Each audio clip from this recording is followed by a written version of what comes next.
You're listening to Podcast PXN, a video game podcast delivering player experience news. Let's go! What's up, guys, and welcome to Podcast PXN, episode 238. War never changes. I am one of your hosts, Daniel Prindle, aka Dan is DTM on Twitter, and I am joined over Discord by the Nintendo aficionado and artist extraordinaire, Roshan Warner, at Roro. Wahoo! Wahoo! Indeed. The host of Large Popcorn and video producer at DualShockers, Christian Macias, at ISO Christian. I should here, hold on. I shouldn't be leaning back in my chair for this. I should be more attentive. I apologize. Hello. Hello. And the master maitre d' and fellow Spartan, Gage Dempster, at Gilbo Biggins. Reporting for service. You're getting ready for dinner service, right? Yes. Right. Thank you to everyone watching us live and participating in the chat. Just as a reminder, we are live each and every Wednesday at 8 p.m. Eastern Time on youtube.com/@podcastpxn and twitch.tv/podcastpxn as well. The topic of the show this week is, are we in the golden age of video game adaptations? We got a lot coming. One just dropped today. We'll talk about that in a little bit. But first, the show always starts with the quick bites. So let's go ahead and jump right in. Glenn, I see you in the chat. Get out of here. We started. The first item in the quick bites.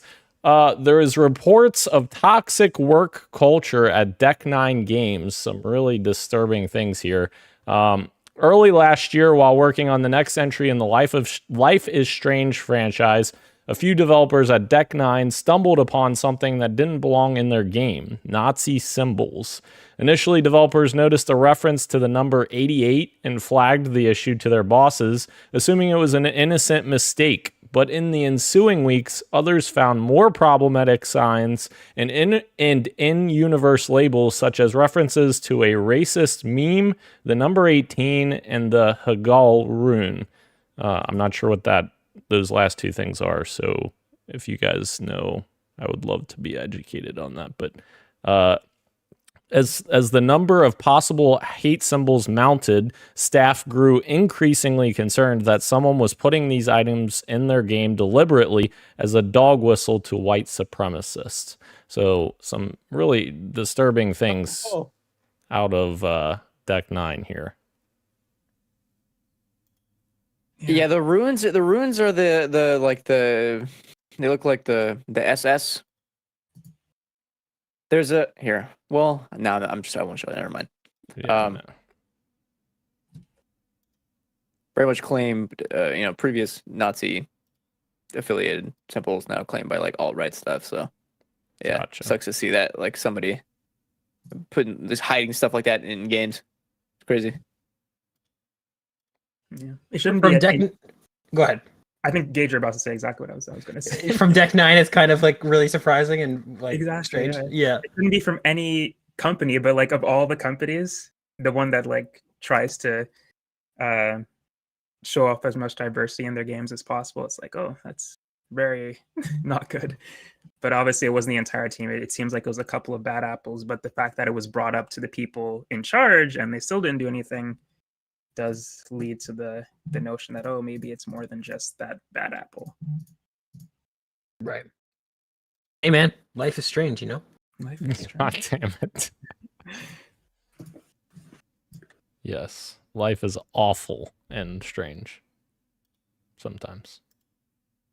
And you know what else is awful? Singularity 6, the developer of Palia, has confirmed layoffs of around 35% of its staff. Reports of Singularity 6's layoffs emerged Thursday when the workers began posting the new on X/Twitter and other social media platforms. They included at least one environmental artist, an engineer, and other developers working on Palia. This comes by way of IGN, by the way, these last two articles. No bueno. No more layoffs. No more layoffs. Wasn't it like more like by Embracer as well? Was there? Oh, No. did I miss those? Well, we can't keep up, Dan. I know there's too many. It needs to stop, all of them. But here we are. And you know what else needs to stop? This garbage shit. What the fuck is Activision / Call of Duty / Microsoft, whoever the hell is doing this? What are they doing here? There is an $80 total pack. I guess you have to buy multiple $20 packs or whatever in order to get this. A Godzilla X Kong Beast glove weapon, which is now available. You cannot equip camos on it. Apparently, that's a big deal. But the big deal is that it's fucking $80. And we also got information that if you spend $100 or more on the official Call of Duty merch shop, you get an exclusive cheetah print skin in Modern Warfare 3 or Warzone, since everyone wants to spend $100 to get a fucking skin. This is actually dystopia. This is so fucking like, oh my god. And it's crazy. It's crazy how far down this well we really are, because people are only kind of mildly annoyed by this. Like, people are like, oh, this is lame. But it's like, this is crazy. $80 for a weapon that also appears to be like one-hit kill. I don't think there's any other one-hit kill melee weapons in this game. That's kind of crazy. Man, Call of Duty's wild. And the player base is fucking insane. They're so far gone. Insane. Show the second thing. Show the second thing too, Dan. Tell us about this. Oh, wait. Tell us about this totally normal second thing. What? The cheetah skin? Oh wait, did I miss that? Yeah, I see. Yeah, I fucking spaced. I spaced. Yeah. Okay. Then in that case, I agree with Gage. Yes. Publishers will always try to get away with it, yeah. especially Activision. Yeah, because like normally, like for instance, on the Bungie store, if you buy an item, like they'll do a promotion where you buy an item and you get a emblem or whatever. But like they don't say you have to spend $100. You just have to buy any item on the store. It's like fucking $100 for no. There's current discourse about Fortnite specifically going on right now as well. With people being like, holy shit, the Fortnite inflation is real. And they're comparing what skins are currently being sold at to what they used to be sold at. Previous skins were like way cheaper. They'd come with like variants that you could edit, mix and match stuff, choose a different costume, whatever it may be. They would have a bit more care in how like they were integrated into the game. Where like specifically like right now, Cora got added, but she doesn't use the hang glider, even though they already have like actual hang gliders in the game that like will give you the animation of like the feet up, like they're almost flying horizontally. You get what I'm saying? But Core doesn't do that. They just kind of just threw in like a whatever kind of it's the same animation. And now that the other avatar skins are in there, Aang, Katara, Toph, Beifong, Zuko, they cost way more money. With no variation, just different, like less effort put into it. It's like, holy shit, it's a lot of money for people, for less stuff. Yeah, that's awful. I mean, yeah, inflation, Fortflation, in Fortnite inflation, whatever. All right, moving on to the next quick bite. There are images of the Batman game that was based on the Christopher Nolan universe that have been leaked. We got 4 images here from IGN's Twitter account. Never before seen images of the Batman game based on the Christopher Nolan movies have been unearthed. The prototype was eventually retooled into what became Middle-earth Shadow of Mordor, which that was a legendary pivot because I love Shadow of Mordor. That was the first game. That was a great game. But Second one was Shadow of War, or what was it called? Shadow of War, that was the second one. Yeah, that's the one where you had to grind at the end of that one. Yeah. But no, these screenshots, I don't know. Obviously, there's a different era, but it looks kind of basic and bland compared to like the Arkham verse that we got. So I'm kind of glad that this didn't come. There was already a Batman Begins game as well. Let us not forget that one. And I played it, and I loved it at the time. Really? It's probably not very good though. Yeah. Fair enough. All right. Moving into the next quick bite, we've got Xbox executive Kareem Chowdhury has announced that he's leaving Microsoft after 26 years. Of course, he is the dude who said, "It's a monster" in the Xbox One X announcement when that was announced. So that became kind of a meme. But he also led important projects such as backwards compatibility and cloud gaming, which backwards compatibility, huge. So very, very big deal that he was involved in that. But I guess we'll see where he lands. I don't know.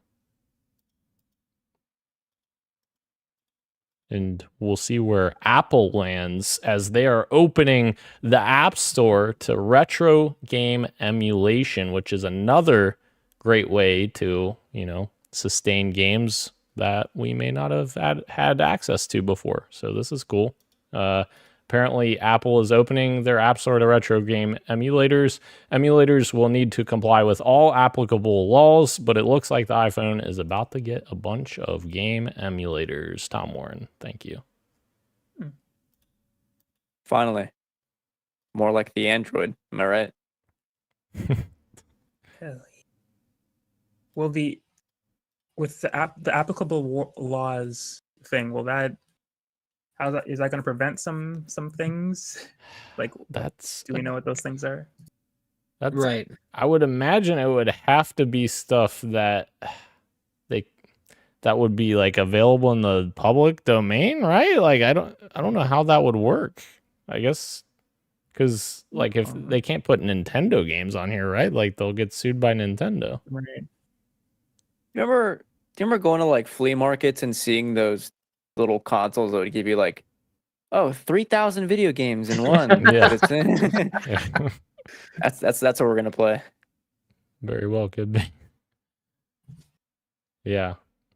That's interesting. That's a really great question, Ro, and this article doesn't address it. So I do not know what that actually means. Is it gonna be like a public pawn type thing where it's like, oh, swim at your own risk? Like they're gonna allow emulation apps, and if somebody makes an app and then you get taken down by Nintendo, it's like, well, that's your own fault. Why, if you're Nintendo or whoever, Sega, whatever, whoever made games back in the day, like why wouldn't you team up with someone that's making emulation a possibility and say, hey, like you can totally put this on your store, but we're gonna take a cut from it? Like why would they not do that? That seems like a no-brainer. Yeah, it does. They'd rather sue people though. Yeah, that's true. Have we considered the possibility that Nintendo just likes suing people? I think Ro might actually be onto something. Just enjoy it at this point. That would be so awesome, though. And plus, they do their own virtual console thing, and that's if they true. give everybody else the reign, they won't be able to do that. Sadly, it's a good point. They want to be able to make the money themselves. Greedy sons of gun. God damn it. All right. Moving into our next quick bite. Vampire Survivors is officially coming to PS4 and PS5, announced from the studio themselves. They also said that it's coming this summer. No, really, they said. And we're making a DLC called Operation Guns that's based on Contra. And it's obviously going to be out on Steam, Xbox, and Switch, and mobile on May 9th. So that's exciting. New stuff for Vampire Survivors. Great game. Great game. Very good game. That whole III showcase, full of neat little stuff. Hey, Little neat things. I didn't see anything else. Is there another thing that? what I mean, one of the things is in news of the week. What are you talking about? Is it? Oh, wait. Which one? Oh, All right, okay. No, I see now. Okay. Yep. Yeah, I'm done. Yeah, forget the Pal World Arena trailer. Jesus. Power World Arena. Get back to Power World. And get back. No. Christian, was all in. Let's spend fucking $20 on a server in the first Let's get a month. server going. This guy. Oh, hey, I Bug should. bit you hard. Hold on, I need to. You keep talking, Dan. I need to cancel my server. Incredible. I'm still Ugh. paying for that. Shit. That's actually incredible. Today's episode is sponsored by Rocket Money. Yeah. Pay off your debt quick. All right. Our last quick bite. Star Wars Outlaws got a story trailer and has revealed its August 30th release date. I thought that this trailer actually looked somewhat interesting. I still want to kind of see the gameplay because we really didn't get a look at the gameplay in this, but I mean, story-wise, it seems somewhat interesting. I don't know. Yeah. You gotta wait 2 months. June. Wait till June. This one definitely looks more interesting than Avatar in terms of narrative stuff. Say that much. Indeed. Although, are those different teams? Like, I know it's the same studio, but different. I would assume different teams, eh? 'Cause Oh, Avatar have to just be, I came out. think. Yeah, Yeah. duh. Yeah. Massive is pretty massive. Massive. Yeah. Ro, don't shake your head at me. Jeez Louise. You're normally the one blotting me. Well, they were on your side this time, so That's I had to be true. the one. You had to be the bad guy this time. That's fair. All right. We're into the street meets where we're going to run over some stuff here. Xbox's summer showcase is getting some serious rumors that are heating up, and we're just going to go over these right now. Tom Warren on Twitter says, this is from Jeff Grubb on the XCast, Tom Warren summarizing. He said, I've heard some stuff with Gears 6 might be happening this summer. Yeah, I think you're onto something there. Also from Insider Gaming, someone hold gauge. State of Decay 3 is being teased for the Xbox showcase. Maybe it might be happening, possibly. It's happening, Daniel, because I said it's happening. It's happening this year.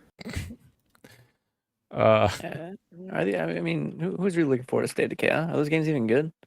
I'm just kidding. I'm If it wasn't I'm gonna just mess up saying, the man. layout, I actually felt the urge to leave the Discord call, unironically. You know, I'm just doing that just to goad you, right? I mean, I know, but it's working.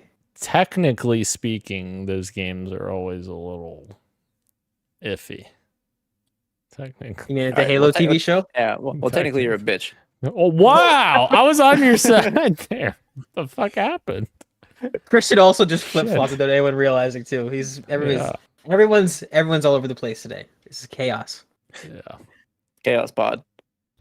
And speaking of chaos, Call of Duty is also being talked about for the showcase. According to Insider Gaming, who has been speaking with their sources, it's been said that Xbox is gearing up for an announcement on its back catalog. So Gulf War might not be the only Call of Duty related announcement that we'll be hearing in June, as Game Pass games may be announced from Call of Duty, which all of the Call of Duty games are pictured here except for Modern Warfare 2 and Modern Warfare 3. So that's interesting. Maybe not getting Call of Duty Day 1, possibly, if this image is true. Dude, there's been so much back and forth though, because wasn't there's a statement from Phil. It seemed like everything was coming to day one. Yeah. That's what it seemed, yeah. So Yeah, it's very strange. I'm interested to see what they do. I think a Call of Duty game dump on Game Pass is all but certain, though. The fact that they haven't done it already, I feel like they're definitely saving it for a showcase. That's an easy layup to have as a splash screen. And they're live right now. Right. Yeah. Exactly. Yeah, and I can't wait for that to leak like 2 days before the actual showcase too. Everyone's gonna be like, "What?" we don't condone leaks here. We like the excitement, the surprise. Although that's not a surprise. Breaking news. Breaking news. Yeah, I've just submitted my cancellation request for my Pal World server. Incredible. They're gonna deny your cancellation request. My question is, how many months have you been paying for that you haven't used it? 3 months, so I'm out 45 smacks. Shit. Oof. It's not bad. Whatever. I'll write You know off what? of my taxes. I was working on these with guides, so You know what? Yell at Garrett for not reminding you to cancel. That's true. no, he reminded me. Him and Harley. Wow. All right. Yeah, that's how it goes. All right, and then the last bit of piece from the summer showcase, The Verge is saying the Xbox Games Showcase is set to take place on Sunday, June 9th, and Microsoft is currently planning to announce a new Gears of War game, which we already talked about, but will also include release dates for Microsoft Flight Simulator 2024, Avowed, Indiana Jones and the Great Circle, and a new Call of Duty, which is surmised to be Gulf War. That's set to debut later this year. So there you go. I'm fucking stoked for Gears 6. I can't wait to see that game. That's gonna be good. It's gonna be good. I'm curious to see that too. I haven't been a huge Gears fan for a long time, but the Coalition is one of those studios that just knows Unreal Engine so well that I'm kind of like, it's almost the same curiosity I have for Hellblade, where it's like I just want to see somebody with prowess kind of show us what this thing can do. So I'll be very excited to see what they've cooked up. Hold on, I have something. I have a hater comment. Uh-oh. Hold on, no, I don't. I have a comment that's gonna make me sound like a hater. Not you. So prepare yourself. Yeah, of course, me. What are you talking about? Good joke. At what point do we let the past die and move on to something else? Well, wait a minute. They just With Gears? Hold on. No, I know that's what I'm saying. It's gonna sound like a hater comment. This is me. I've never played a Gear. Hold on. I take that back. I've played multiplayer Gears before. That's it. I never played a campaign. I know they're good. I know people love Marcus, right? But that was a long time ago, right? That was years and years. That was more than 10 years ago. At what point do we hold on? Gears 5 came and went. In terms of graphics, impressive. Story wise, did it resonate? I'm asking. But also I don't know. At what point do we start building some new flagships? Again, this is making me sound like a hater. I'm just genuinely curious. Chaos Pod. Counterpoint, God of War. Yeah, but Oh, what? No, But that's a Sony property. We like Sony no, properties. No. Hold on. I in my new video I just talked about how all the Sony games are technically the same right now. Right. That did go through some kind of reimagining. Gears is still a third-person shooter. I mean, I guess God of War is still, and hold on, fair point, Daniel. But do you get what I'm saying? I do get what you're saying, but also Gears 4 completely the narrative is completely different. Marcus is a side character now. He's not a main character anymore. So they brought in all new characters. I just want them to complete this trilogy. Okay. Yes, I didn't know it was a new trilogy. Thank you. Yes, I know. Thank you. Yeah, of course. All I'm saying is, Xbox new IP ? When? That's exciting because that's always exciting. I think. I don't know. A contraband ? I don't know. When's the next new Xbox IP? Because even you do have you have a point, but I think you can make that argument for movies too, where it's just everything's kind of a remake or eventually a reboot. Yeah, sure. Because even right now, what's the next big new IP from Xbox? Well, it's Perfect Dark, but that's also not new. That's also from forever ago. So I don't know. Yeah. Gears 5, I feel resonated. I was hearing about it a lot longer than I thought it would be. Gears 5 is fantastic. Maybe the hype's been renewed, and that's why we're seeing more of it. I don't know. Yeah, Gears 4, very safe. Bring back of the franchise. Gears 5 was awesome. Love that game. Let me put it this way.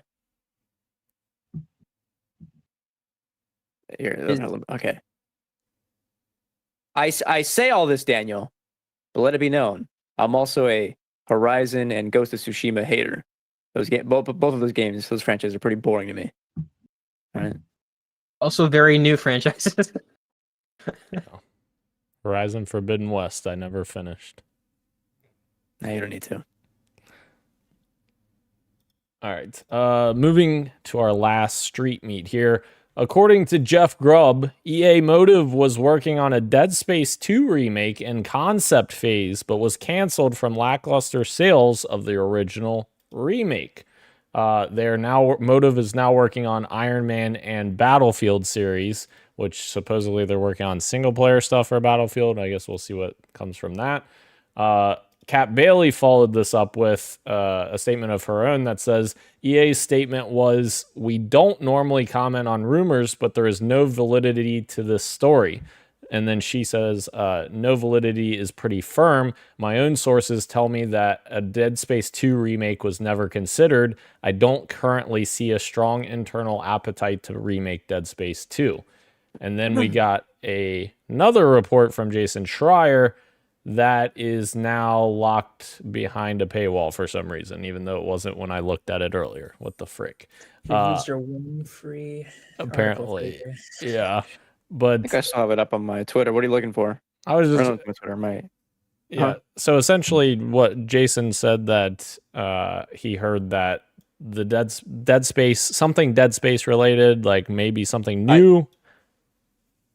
I have the quote if you're looking for it. Yes. Oh, where'd it go? Pay 99 cents. Motive. No, I'm just kidding. Motive spent a few months conceiving ideas for a new entry in the series, said the people. But those plans were never given a green light and fizzled before they could get very far. Since last summer, that team has instead been exploring other ideas, while the bulk of the developers who worked on Dead Space, the remake that launched, moved to different projects. Yeah, what the fuck, EA? Come on. I love the remake. I was really hoping they would continue the remakes and get to 3 and completely fucking change 3 because 3's terrible. But here we are. It's going away, I guess. Yeah, I feel like this was, I'm not gonna say obvious, but like playing the Dead Space remake, to me it seemed like there was a lot of heart put into that game. Like it seemed like they really got it. They really understood what made the first one special. So I'm not surprised that the team probably was looking forward to continuing that, whether that be a Dead Space 2 remake or Dead Space 2 building off of the reboot and kind of doing their own thing.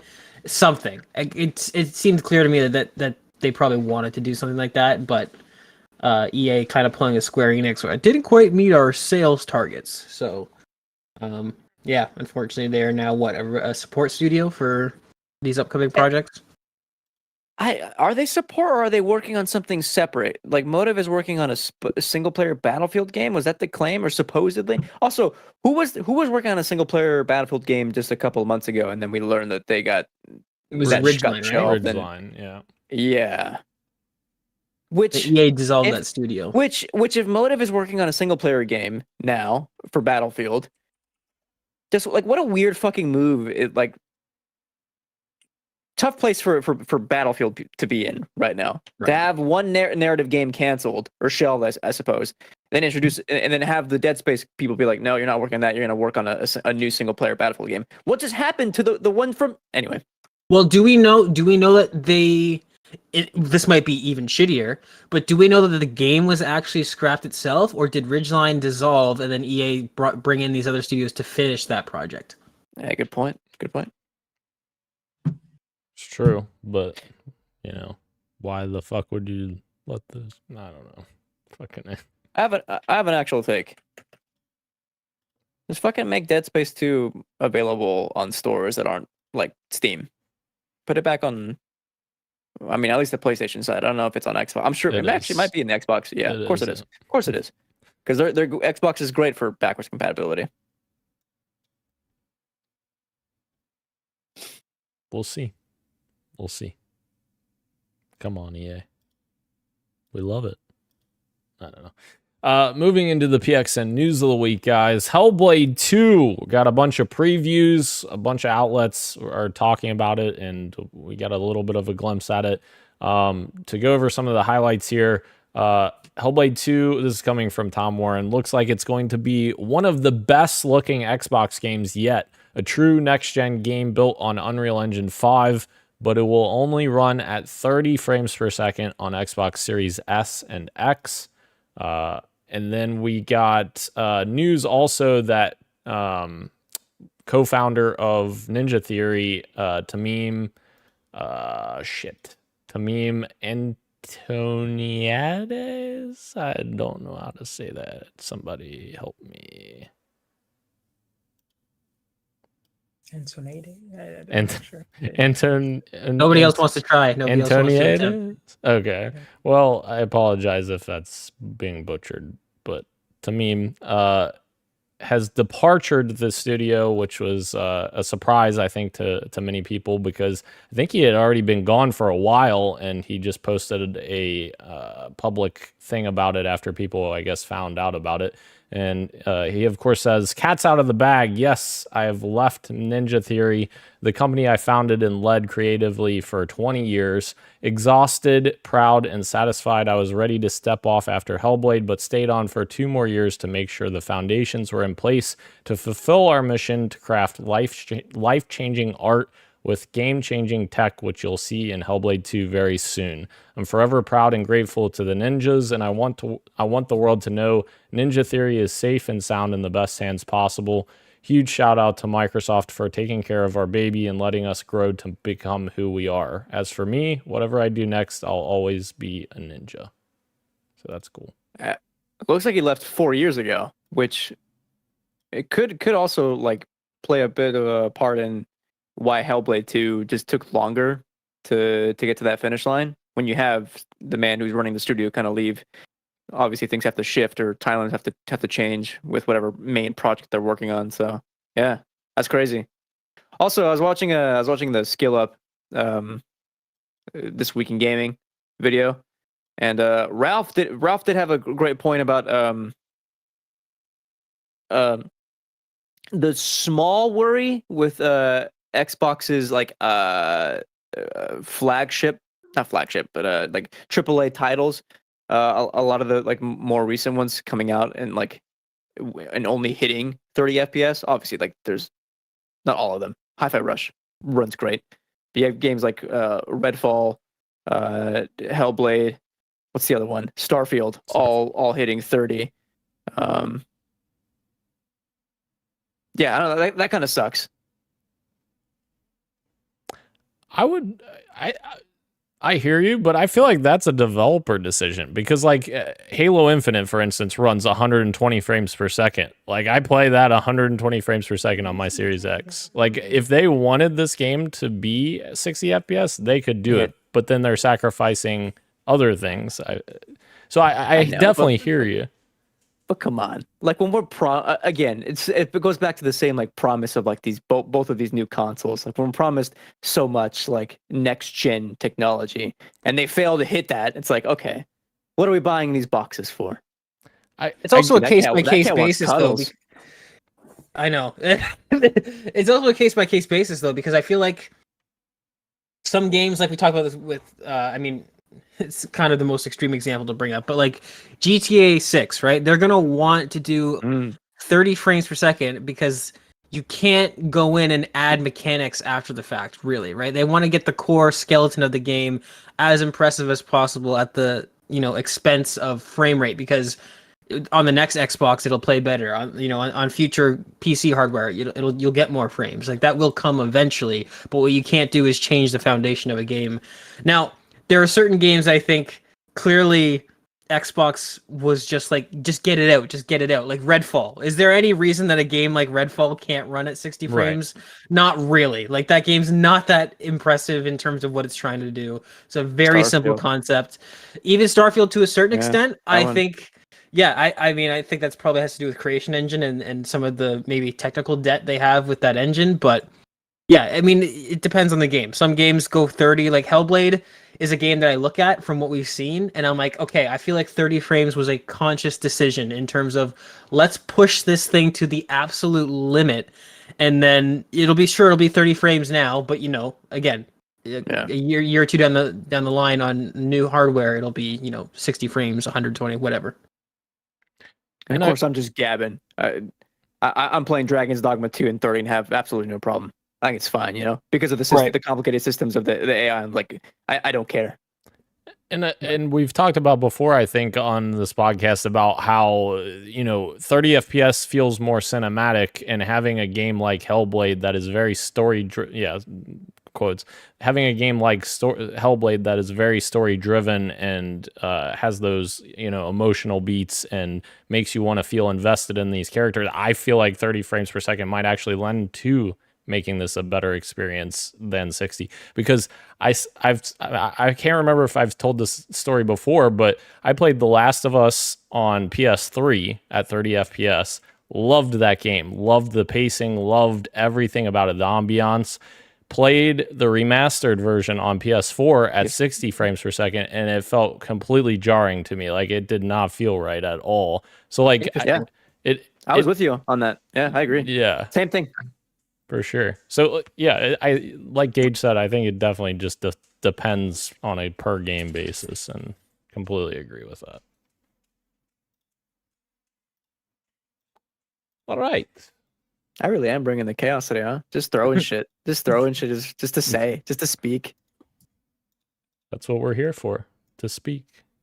I haven't talked all day today, so this is like You know what I mean? you haven't shed your rogue detective personality yet. You're still in character. You're having a Daniel Day-Lewis moment. nice. And now is the time for Ro to speak, because our next news of the week item, Destiny 2, the final shape, has been given a preview by Bungie. Was that today? I can't even remember my days. Yesterday? I think it was yesterday. Okay. Yeah, it would have been yesterday because yesterday was reset. Okay, yes. Okay. So we got a good look at what we're going to get from the new expansion that is coming June 4th, Ro. They're reportedly also working on Destiny 3, codenamed Payback. That's apparently been floated out there. But to circle back to this expansion, we're getting a lot of new stuff with this expansion, including new enemies, a new prismatic subclass, which kind of loosens the reins a bit. And as they mentioned a lot in their stream, they want to break the game with this new subclass and other elements that they're incorporating into this expansion. And some of the stuff sounds really cool, bro. Like, I know you and I were going back and forth watching this on the live stream. It looks pretty cool. Yeah, like you said, they're trying to break the game, or just kind of sending it off with a bang, which I think is the best way to do it, and not, just have some fun with the last expansion. And yeah, it looks fun. You could wield I think dark and light subclasses together, so you could mix and match the abilities found in Stasis with Gunslinger, for example.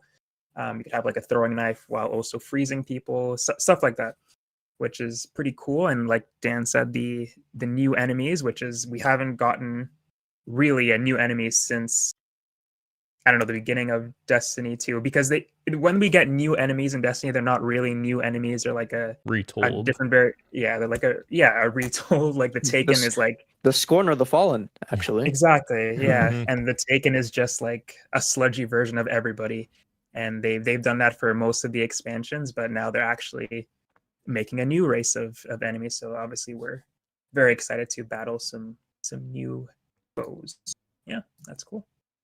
And those foes include a Grim, which is a flying bat with guns that you can suppress, that can suppress you if they get too close. A Husk, which is a melee-focused enemy that sends a deployable enemy toward you unless you hit their weak spot. It's basically like an orb that goes after you. An Attendant and Weaver, which these wield stasis and strand abilities and change the flow of the encounter and force guardians to pay attention to their positioning on the battlefield. Get us some flying bats with guns.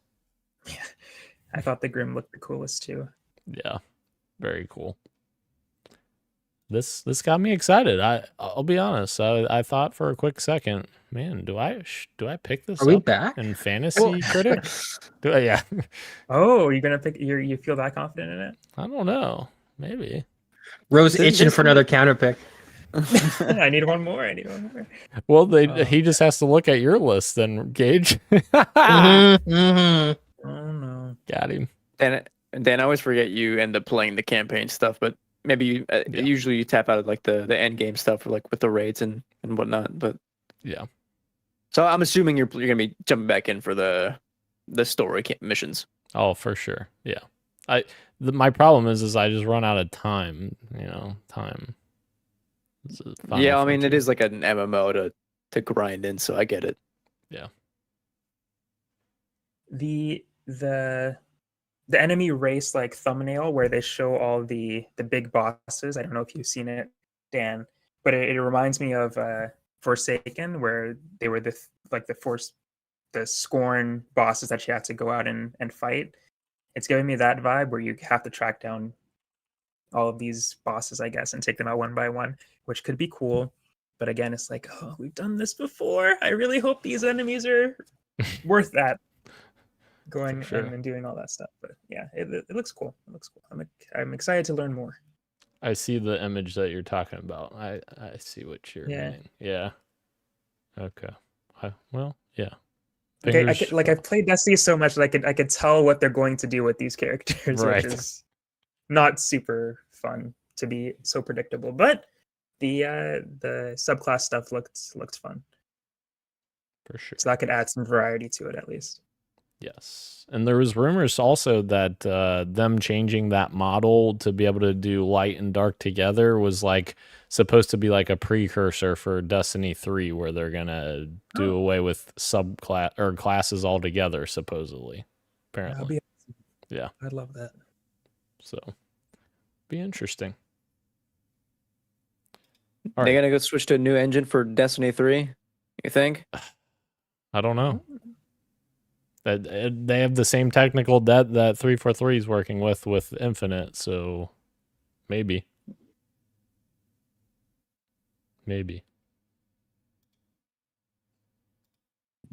But we'll move into our last news of the week item. The Rogue Prince of Persia has been announced. This is the roguelike game coming from Evil Empire that I think we talked about rumors of a few weeks ago.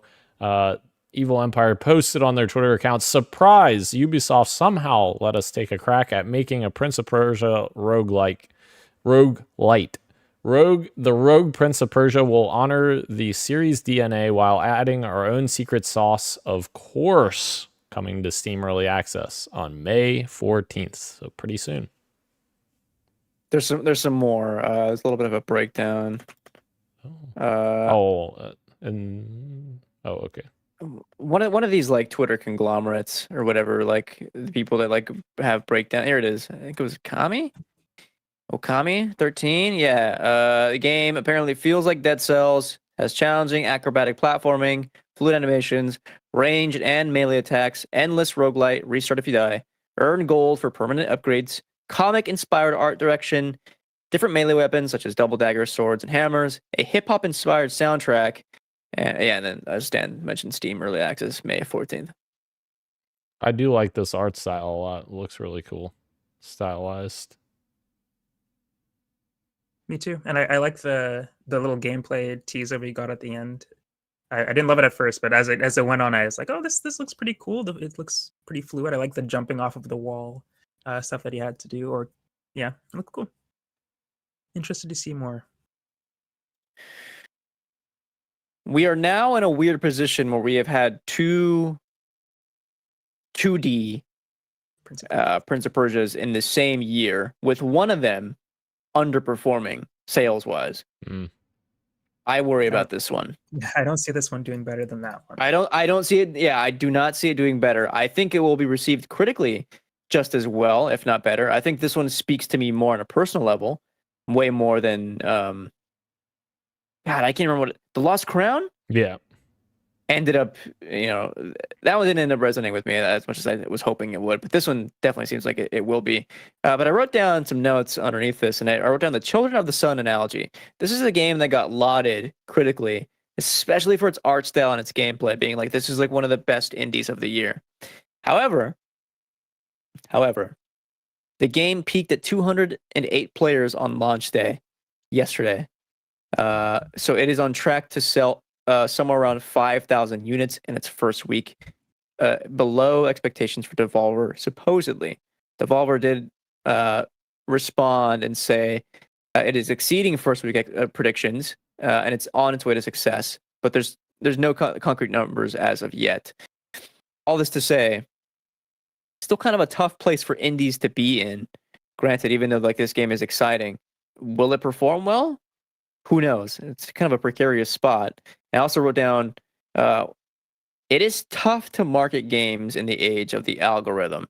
A lot of the responses for how games underperform is like, well, there was no like ads for it, but like really, what do ads mean in our day and age? Like if we're not getting like sponsored ads popping up in between scrolling in like Twitter or TikTok, I don't know where people will see it. And it's kind of like the rare case where a game will take off. And I'm thinking about Content Warning, which, that game, April Fool's Day, that game releases for free and is lucky enough to like go viral because the game is just funny and co-op. And it has a little audience because of its mainstay with like TikTok videos.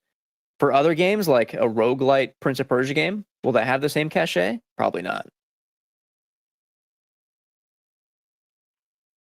Yeah, I hope this game does well because it seems very cool from an indie developer. So it doesn't. I think I agree with you in terms of Lost Crown. Like it has that Ubisoft. Like at the end of the day, Ubisoft made that game. Like they put the coat of paint on it where you look at it and you're like, okay, this is a Ubisoft game, not a Right. insert indie studio game. I don't know. I'm excited though. Yeah. I wish I don't know. Steam Early Access stuff has me less excited. Kind of wish it was like, well, I'll just stop talking. Who knows? It just feels like a lot of games are recently coming out to Steam Early Access, and I end up preferring to just wait for the 1.0 release. But like Sons of the Forest 1.0. I talk about that game once a week. I'm ready to go whenever. I am ready to go whenever. And but also like we'll probably end up checking out No Rest for the Wicked, I'm sure, in early access, maybe. Right. Yeah. I definitely will be. Hades 2, I'll be there. Hades 2, day one. Indeed. Let's check out our fantasy draft check-in from Fantasy Critic. We have one pickup here from Christian Macias's team, Eternal Rose Software. He has acquired 9 souls with a bid of $5, getting in there with the cheap bids. That's the minimum. Yes. Yeah, it is. 9 souls got a release date, and I promptly went and picked it up. So I figured maybe one person else would pick it up, and that'd be Ro, but I kind of just bet that he wouldn't do it. So $5. There you go. You bet correctly. I had a feeling this one will do pretty good. Can you imagine if this is the year that Silksong finally releases and it's me who gets the points for it? I had it all year last year, man. Nothing happened. That sucks. That's true. We're fucking already to April, and we've heard nothing about that release date. So It got an Xbox page. I don't know. yeah, We talked about it last week. That's nothing. It already had a page on every other thing. But now it's got one on Xbox. Yeah, it did also get rated in February. In case anyone forgot, here's the breakdown. Rosen first with 88 points. Christian's in second with 38 points. I'm in third with 31 points. And Gage is in, that's right, you guessed it, dead last with 17 points. Anyways, there's still a lot of... I will say this, though. Rose stole Stellar Blade, and it turns out like that one might be a case where that helps all of us, eh? And then he counterpicked Call of Duty. I'm just letting you guys know. I'm running you guys. The race is tighter than it seems. Is Stellar Blade really? Is it in early access right now? No, it was just a demo. It's just a demo. Okay, I thought it came out with the amount of hype I saw on my feed. That's right, hype. It's going to be great. You mean discourse? Yeah, people don't like Main course, more like. butts. Nice. Wow. Hey, that was good. People should like butts. I agree. You know? That's a statement I could get behind. Literally, get behind. Anyways, moving on. Oh, Jesus. We're moving into what you got for me, Daniel. What did you forget last week? Well, Dan, I forgot Played Up, which I also played this week. And man, have we been serving up some food. That game is fucking insane. The amount of stress that I've gained in my life from that game, just fucking, Dan, we need 7 pizzas. That fucking can't work any quicker. I'm getting pizzas out as quickly as I can. That is, it's 10 times what Overcooked was for pressure. That's crazy. You feel that way. Good though. I feel like I feel like it's not stressful. I feel like it's almost meditative. It's Just both. like You kind of get into like a zone. You get into this weird like. You know what it reminds me of? It reminds me of when I used to play a Guitar Hero on the controller at like higher difficulties, and you would just sort of sit there, Oh, you get in the Just- zone. Yeah. right? And that's true. what I feel like happens in Played Up, right? I'm sitting there, nobody's talking. There's 4 of us in the lobby, and it's dead quiet. That just Yeah. shows great teamwork, you know? We don't even have to Sure. communicate, you know? For sure, we were killing it. Best thing about this game is I never felt like Overcooked had the right amount of strategy. Like it's a bit too chaotic. Like, and that's the fun of it. Like that is the appeal. To me, that causes me what Dan's talking about, like the amount of stress. Like Overcooked to me never feels like an actual good time. It's funny, but I'm not having like a good time necessarily. The strategy for Played Up is like legit excellent. You get to set up your kitchen, your cleaning, your tables like anywhere you want in this like procedurally generated. I don't know, like this one of these various layouts, and then go from there. Choose Right. what to upgrade.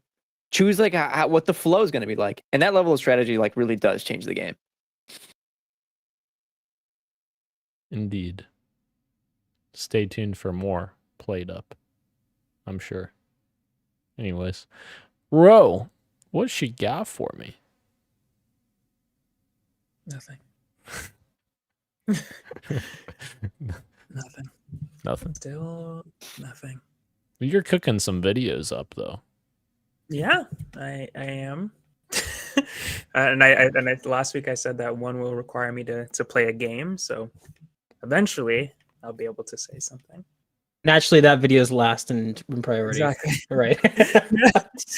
I'll get to that video next year, but I will tell you when I do play it. Oh yeah. Oh god. We wait with When we get to- anticipation. When we get to PXN's top game to 2024, Rose's gonna talk about the Let's Plays that he saw people tweet about. Oh god, I watched Spider-Man me last year. Oh god. That's all right. You didn't miss much. Wow. Yeah, I agree. Yeah. I still think we were a little too harsh on it. I enjoyed it. Spider mid. Christian, what you got for me? First things first, put out a video game murder mystery YouTube video. That one was fun. Played Who up did it? more Spoil dragons. it. Spoil Huh? it. Spoil it. Who killed him? Who killed all of video us. games? It was all of us. It was Podcast PXN. We killed him.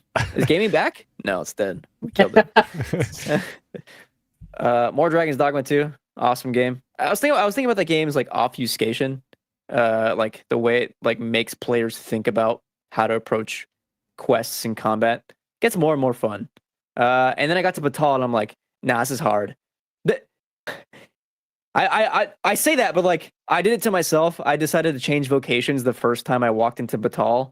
So I'm like going in there with like no core skills and from like this new class and, Right, and no right. abilities. I'm like, I'm getting my shit rocked with the what is it called? That like magic spear hand class is pretty fucking sick. It's cool. I haven't. I don't know. I'm so addicted to DPS in that game. I tried the Mystic Spear Hand and it looks cool, but I haven't found a way to utilize it yet. So I've kind of put it on the back burner. I will say this, Gage. I was like, I'm gonna try out Thief, and I went from one city to another city, which was like and the way this game plays out is a full gameplay session. You know, I don't get, get to Right. do a quest. I'm just going from one place to another. But that is the gameplay. And I went from like level 1 thief to like level 5 maybe. Right. The middle. It's either right in the middle or the one right after. Right. Just in this one walk. And I was like, all right, that's enough thief. I didn't even get to fucking put anything on. What, Like, dude? I haven't even tried the thief proper. That's All right, crazy. Let's try something else. Yeah, no, his special abilities are crazy. And then I'm also playing for a new video, a little EA game. I want you guys to guess. A little dice game from 2008. Oh, Can you guess? Mirror's Edge. Yes, sir. Oh, Yes, sir. wow. Replaying Mirror's Edge. A lot of fun. Hell yeah. Game still holds up, but we knew this.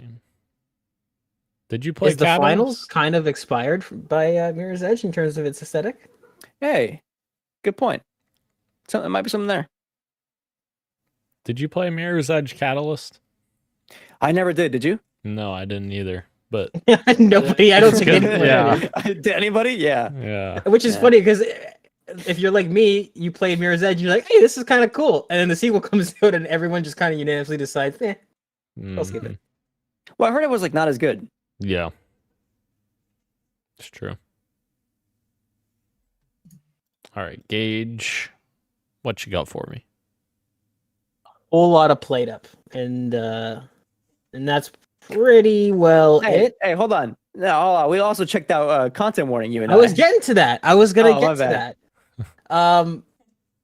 Everything these guys said about Play Up, though. I mean, fantastic game, fantastic indie game. If you want to, support some good people and have some fun in your life with some friends, highly recommend Play Up. Very good.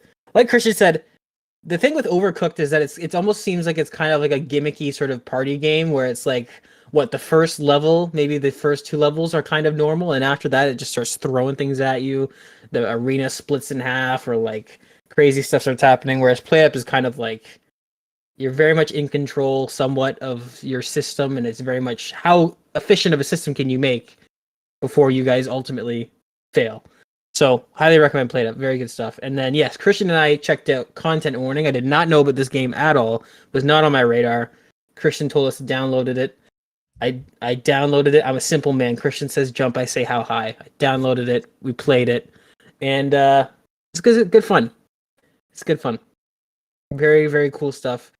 It's weird that like when it comes to like innovative tech in video games, it seems like the dial has shifted where it's almost like indie games are coming up with these really interesting gameplay mechanic ideas and innovating in that space, whereas in the AAA space it just seems to be like, oh, look at how much more photorealistic the graphics are.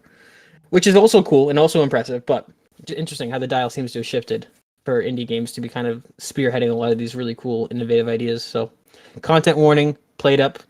I'm on my indie streak, and I'm feeling good about it. Having a good time. Also, the finals, which is also technically an indie game. So, I want to check out Content Warning with a crew of 4, yes. which Garrett has as well. I checked it out with him as well. That game opens up once you make it past the initial day 3. Like the place you explore changes, Right. and obviously you make more money to make the game more interesting with like the equipment that you buy. I don't think it's as good as Lethal Company, but there's a level of jank and weight to the animations that I think makes this game like shine. And it's very cool that if you can just press F5 and capture your footage back from the day in case you die, which is the case for Gage and I. But it's so cool getting to see your footage back and seeing like the characters interact like with the weightiness of the camera. Like it's just funny. Right. Even if I don't play it for like, if I do like one more gameplay session, I will still have like leave that game being like, that was a good fun. Do you know what I mean? Right. It's especially funny, Ro, when you and I watch it back and we're like, this man was imitating us in these videos. You know, what the fuck's going on here? Terrible. A great excuse to make fun of your friends. Absolutely. Incredible. Probably fuck. Probably. fuck. God. There was the moments too when you like zoom in with the camera for like, the added emphasis, and I'm just like, fuck you. Fucking asshole. Here with all my Finally, Halo Xbox games. exclusive. Yeah. I was genuinely laughing at those clips though. Those were good clips. Good Look, stuff. all I'm gonna say is, it's worth playing that game as an appetizer for when we get down to the main course, which is Played Up. Right. Right. Eat up, played up. I don't know. We're gonna make a game that's called Eat Up. We're gonna just eat the food that is prepared for us instead of played. Just kidding. All right, moving in to the topic of the show. Are we in the golden age of video game adaptations? I don't know, are we?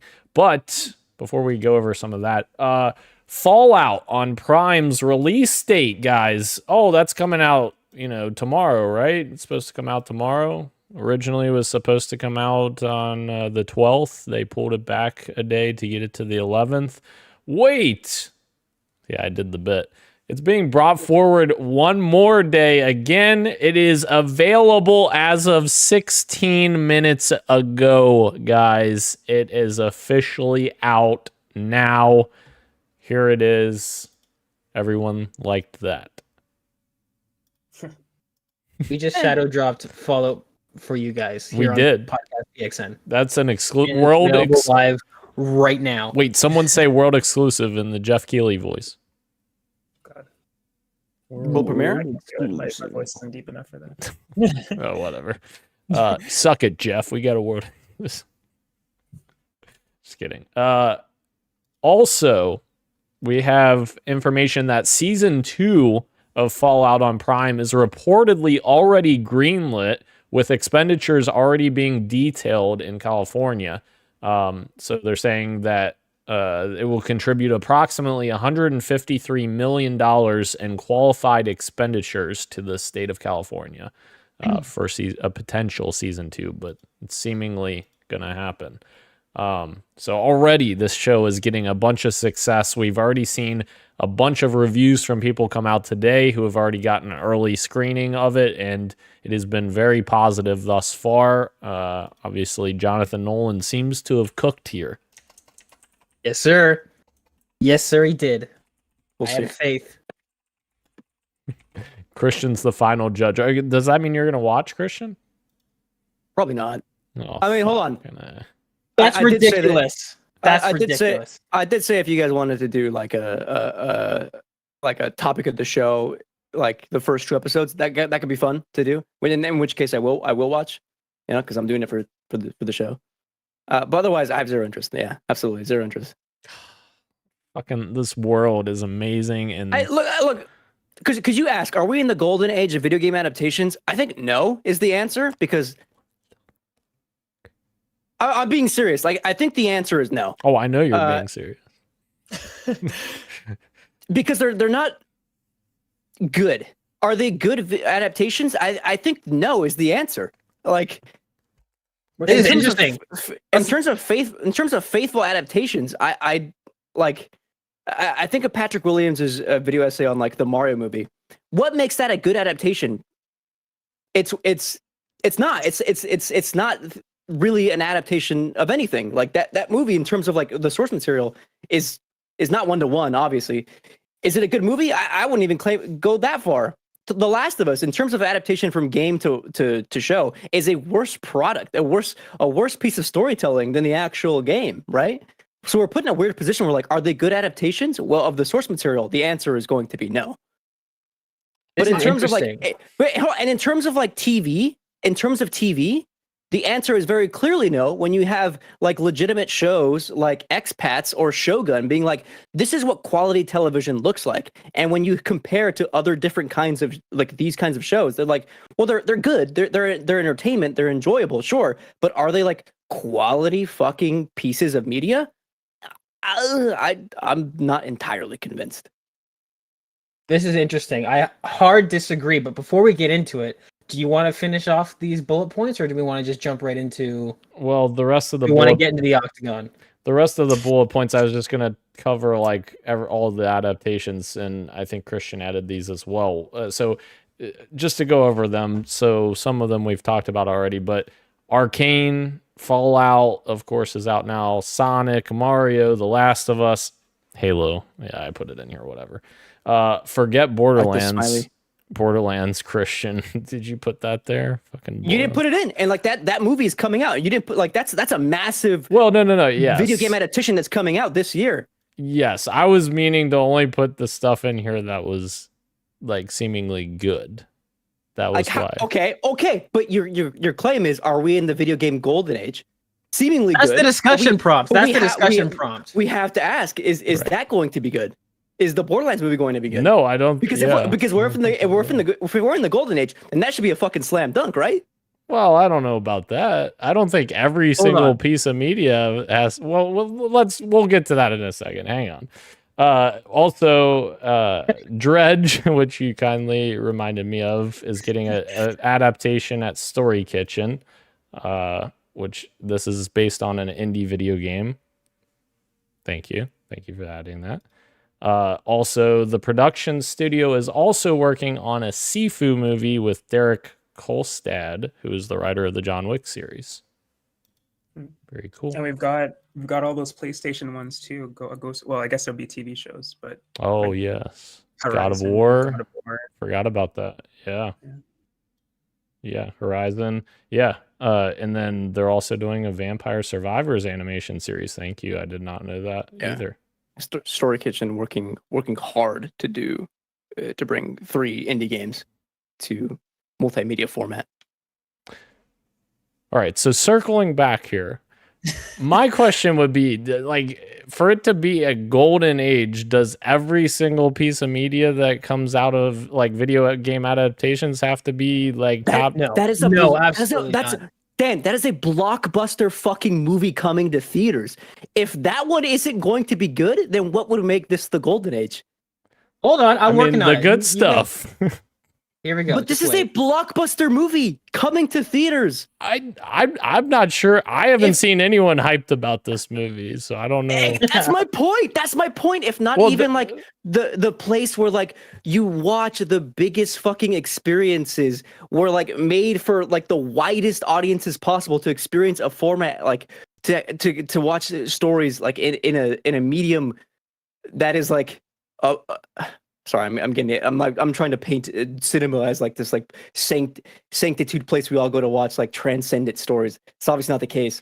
But like, if not even the movies are like critically received well, what would make this the golden age? I'm about to lay it down for you. Don't worry. I mean, And the answer can't be streaming properties. Like it can't be that. It cannot be streaming because Why that's not? not sustainable. It's not sustainable. Well, hold your horses. Hold your horses. Okay, wait, I got one more thing to. Go ahead. Sorry, go ahead, Dave. oh, I don't know what what would I'm just confused. Oh, sorry. Go ahead, bro. so when you said, I know we didn't like the Mario movie. I think a lot of people didn't like the Mario movie, but what would make it a good adaptation of the Mario movie? Like, I think the world was well realized, the characters, the animation, all of that represented Mario really well, as opposed to like, what would be a good one? Like, especially how the game doesn't have, Yes. and I was against it at first, like with Chris Pratt being the voice actor, but it's like, as time went on, it's like, how do you even adapt this properly? Right. Yeah, Without it being what it use was. Use the music and not needle drops would be one thing I would Right. say. But I feel like that's nitpicking a little bit.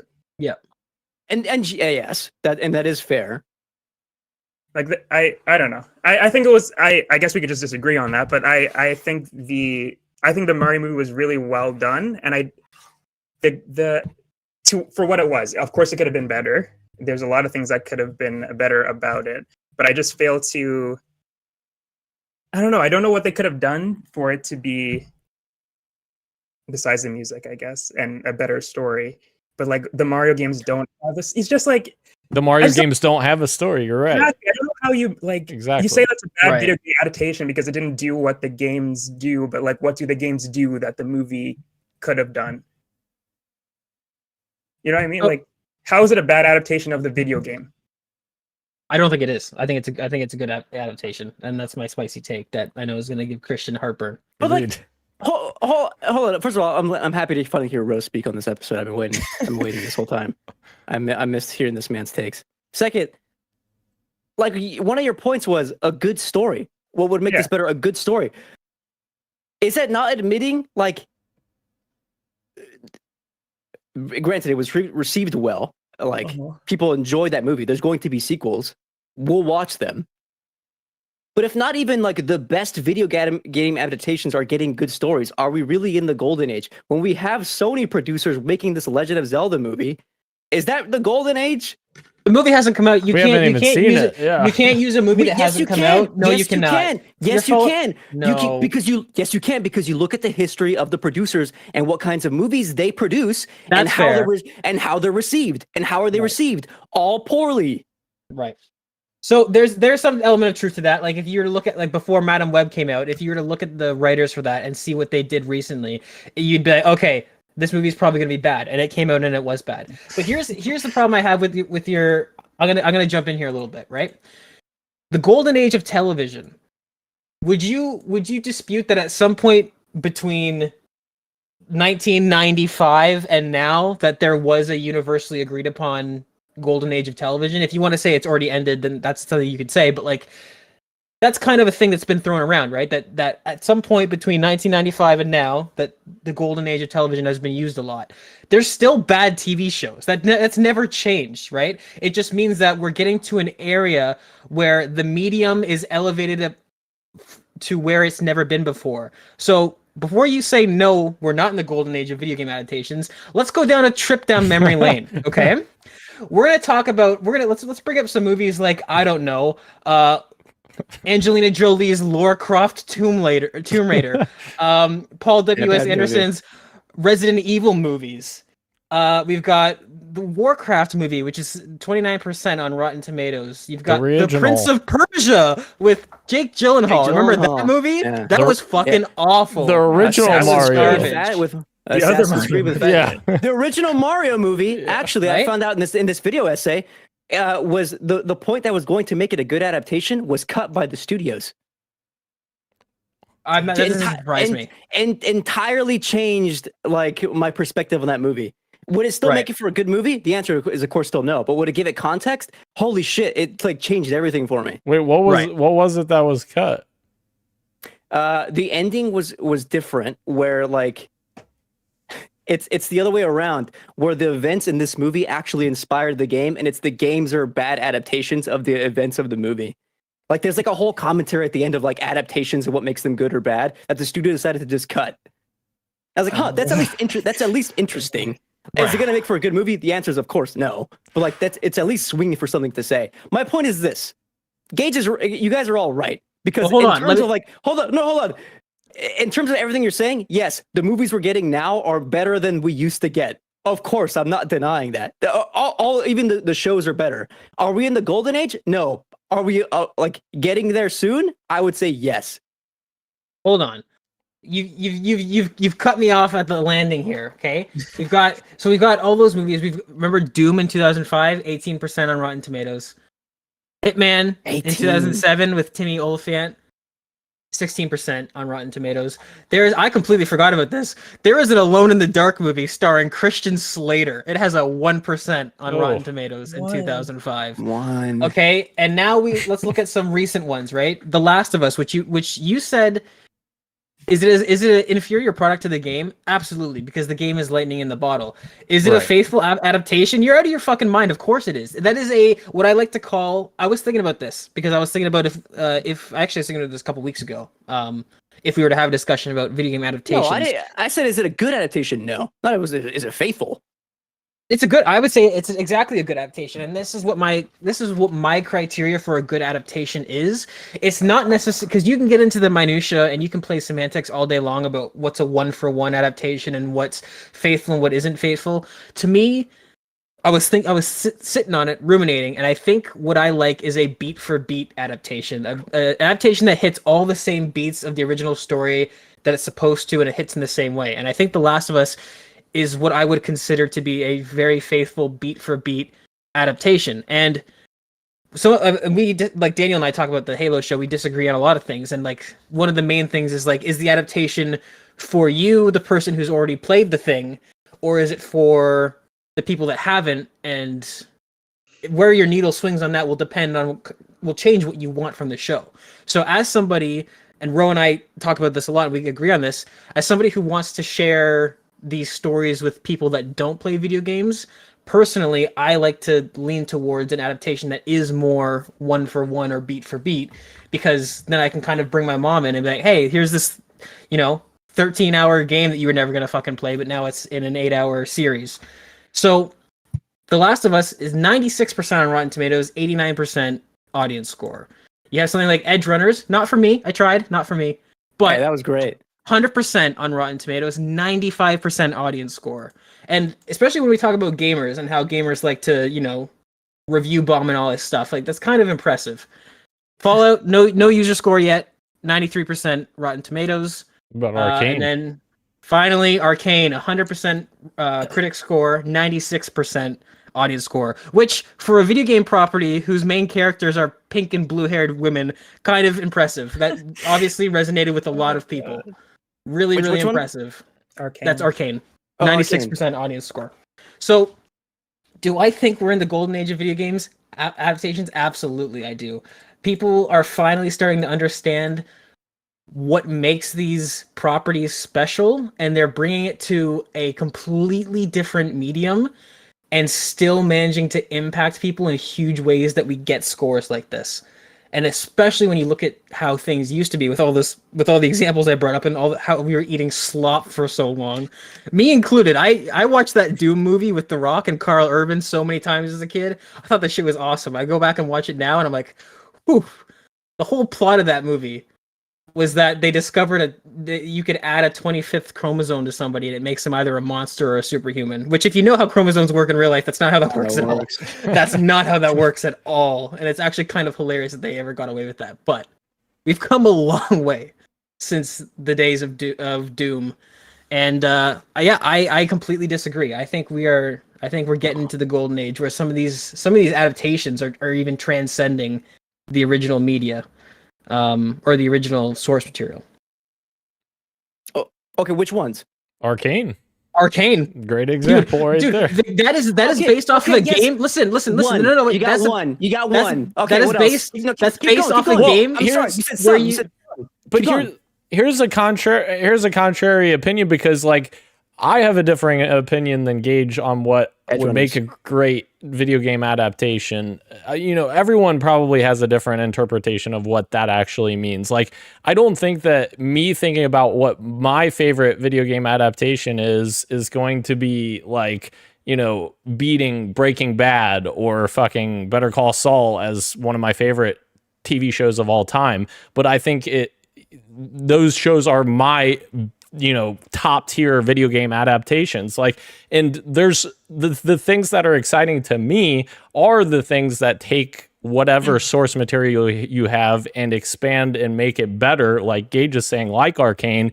And from all the previews that have come out about Fallout, which I'm very interested to watch, apparently what they do with the Fallout series is expand that quite a bit, and you kind of get a different glimpse of that universe, which is a lot more interesting to me than just watching the same thing over again, which was one of my biggest issues with the Last of Us series, which is very good in terms of its one-to-one representation, I think, but not necessarily expanding or, bringing new things into it.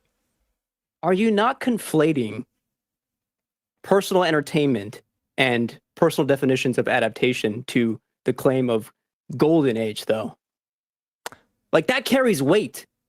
Like, the golden age of TV, everyone was watching fucking Seinfeld and Friends. Everybody in outside these walls were talking about sitcoms that, did you catch last night's XYZ? Are people saying that about video game adaptations? I will actually walk this back a little bit. That did happen with The Last of Us, where people who don't play video games were talking to me about this HBO series, like at the gym. That was a turning point. I will gladly rescind that and be like, we are at a turning point. But are we in the current golden age? I don't think so yet. Not yet. Now, I see what you're saying. That like, yeah, we might be more in the golden age in like a few years. But here's the thing: is that the reason I don't think that comparison works quite well is that you're talking about like TV viewers is a huge base. So like the video, Oh, like I see what you mean. right, I see video what you game adaptations is that base of people. Like, you know what I mean? Yeah, you get what I'm trying to say. But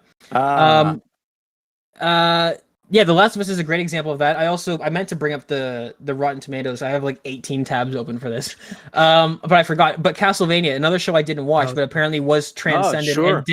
and did actually what we're talking about, expand on the source material and not just bring it. And then I also would, my main pushback is that I would say that The Last of Us is, again, like I think personal bias of playing the game might be getting in the way, because like when you look at what a good adaptation is, I think The Last of Us is a good adaptation. I don't like it as much as the video game because I love the video game, but if I were to be like, what's a good adaptation? Like, I mean, it kind of checks all the boxes. If you hadn't played the game, those scenes that didn't hit for us, that wouldn't even be in your purview, right? Like there's certain, like obviously what happens with Tess and at the very end of the game or at the very end of the show versus its video game counterparts, kind of lackluster. But it's only lackluster because we participated in that original telling. So bad adaptation of the story, good adaptation of the game at large. Yes. Yeah, I think I would agree. I think I would walk that back and be like, okay, then I actually agree. Right. My other contrarian opinion as well is that I don't necessarily think that, looking to the future and thinking that, 10 years from now might be an even better time to say is the golden age. I don't necessarily think that should take away from us thinking now is like, if in 10 years we think differently, then that makes sense because like we've seen 10 more years of video game adaptations at that point. Like, people in the 40s or 50s or 60s, I'm sure there were people in those eras that were saying this is the, golden age. This is the best it's gonna get, right. Yeah. So like it definitely like as time goes on, I think that changes, of course.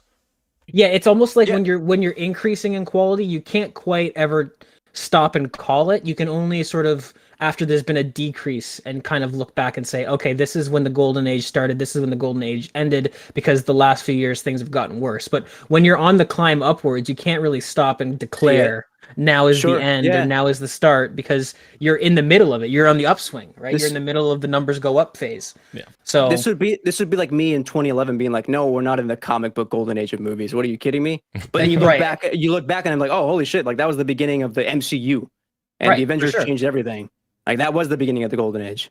And the beginning of the golden age, I think this is what Daniel and I are kind of like maybe aligning on it subliminally, is that like the beginning of the golden age still counts as the golden age. I think is kind of is kind of what I'm getting at. Also another, I actually got to bring it up only because I was pleasantly surprised by it. Gran Turismo was great. Hey, I enjoyed that one too. Yeah, that's a good one. Was that a good adaptation? For a game that doesn't really have a story, I thought they did a pretty interesting job with it. Interesting. Are they adapting the game or are they adapting the real world story? That's interesting. Is it even a video game adaptation or is this a biopic based around? Yes. That's interesting. That's kind of a fun little gray area. Yeah. Is that what well, I guess it's not a real story, but like it's an original story. But it happened. You're telling me that's what? No, it's based on a true story. That's the colon. That's the subtitle, of course. Yeah. From Game It Racer. Do you go first person to drive in this movie? Hey, they have first person scenes where like no they don't. They have scenes where the character like it goes from a race car to like the video game world because he's like in the zone. It doesn't look very good, but it doesn't look very good and it sounds bad, but it was actually pretty well executed. It was like I was surprised. Also a very surprisingly faithful retelling of the real story too. I didn't realize how accurate it was going to be, but and then to get back to things. So I mean, obviously, The Witcher, which is mixed now, but I thought the first season was very strong. I thought that was a really interesting. I would say that they kind of expanded on the source material, but then you can kind of get into the nitty gritty. Is it a book adaptation? Is it a video game adaptation? Right. But I mean, I don't think if the video games never existed, I don't think we would have been getting a Witcher series of this prominence, because the Witcher games kind of in terms of momentum, like property momentum, contributed a lot to The Witcher. Like those novels came out in like the 90s, I think, right? Like those are old novels. I don't know if there's a hankering for a show with Geralt, or not with Geralt. What's his name? Henry Cavill as its lead. Yeah, but I would say that the first season of The Witcher definitely took its source material and transcended it. Like that was a really cool way to use time, and not telling the viewer when certain scenes take place, and you kind of have to throw it together yourself. I thought that was pretty cool. I'll say this much: barring the Mario movie, I do think the animated adaptations are more personally enjoyable to me than the live action stuff. For sure.